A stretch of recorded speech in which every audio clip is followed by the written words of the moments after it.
subscribe.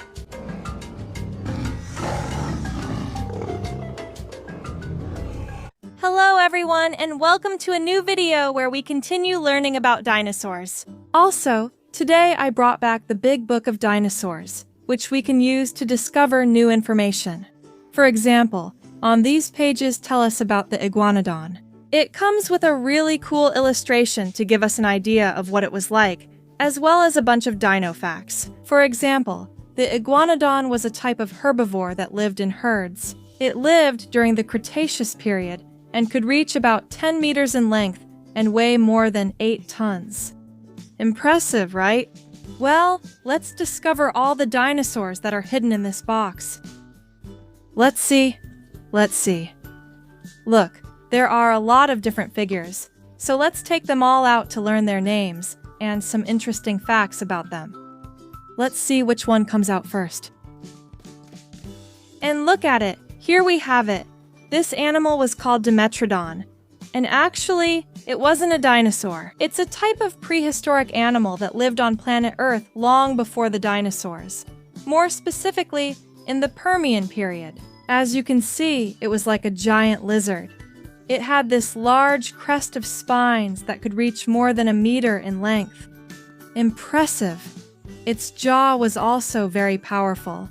Its teeth were quite robust. It could catch any prey, and as you can see, it crawled or walked on its 4 legs, also using this long tail. It could move both by swimming underwater and on land. Let's continue with another one. And we have a herbivorous dinosaur. You already know this is one of my favorites. Its name is Parasaurolophus. This dinosaur has some very interesting features, like the horn it had on the back of its head. This horn was able to make sounds, and it used it to communicate with the rest of the herd, especially when they felt threatened.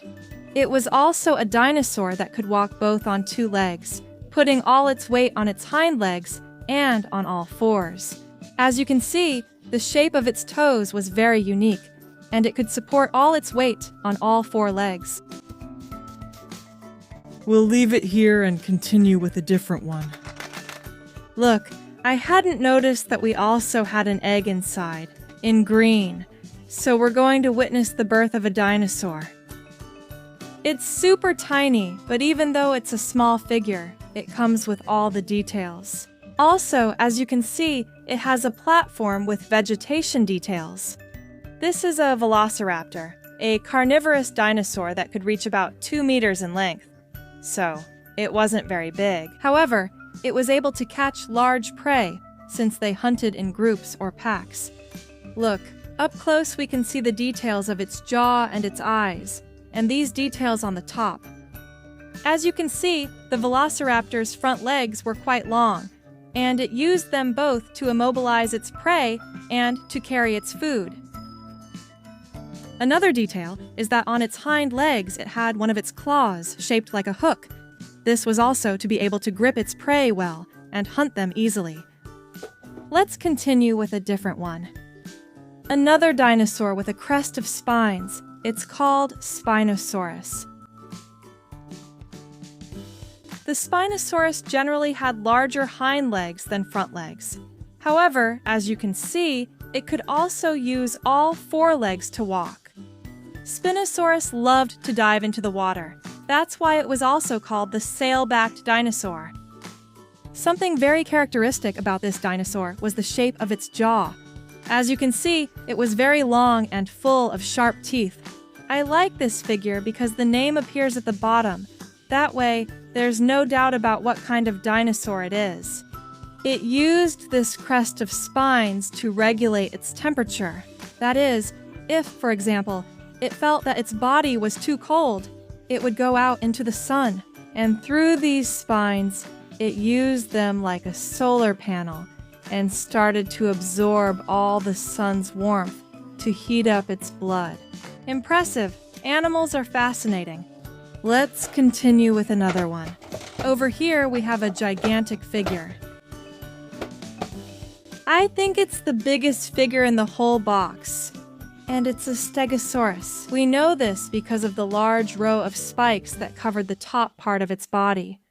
They were big, bony plates. As you can see, they started on the top of its head.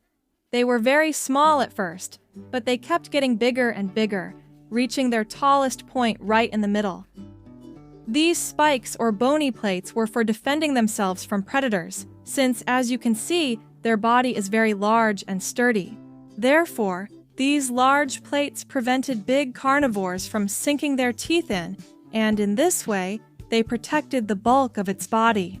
They could also attack using the 4 spikes they had at the tip of their tail. That's why they had very large and robust hind legs, since they needed a lot of strength in the back to swing their tail with force and determination. Unlike their body, its head was very small and had a strong beak at the front of its mouth, which was characteristic of some herbivores. They dug in the ground in search of food. Also, I like this figure because even though it's rigid and we can't move it, it has a built-in speaker, so let's press the button to hear the roar.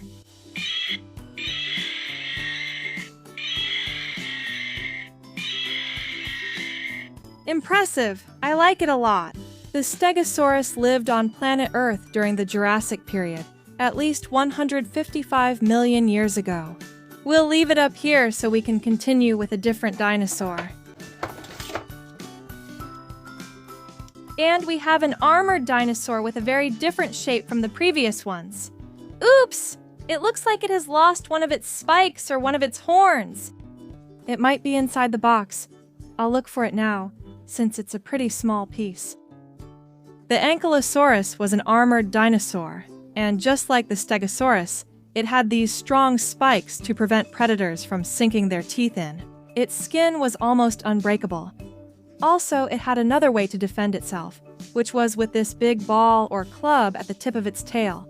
Almost all herbivores had some way to defend themselves from those who wanted to hunt them. Like other herbivores, it also had a strong beak at the tip of its mouth.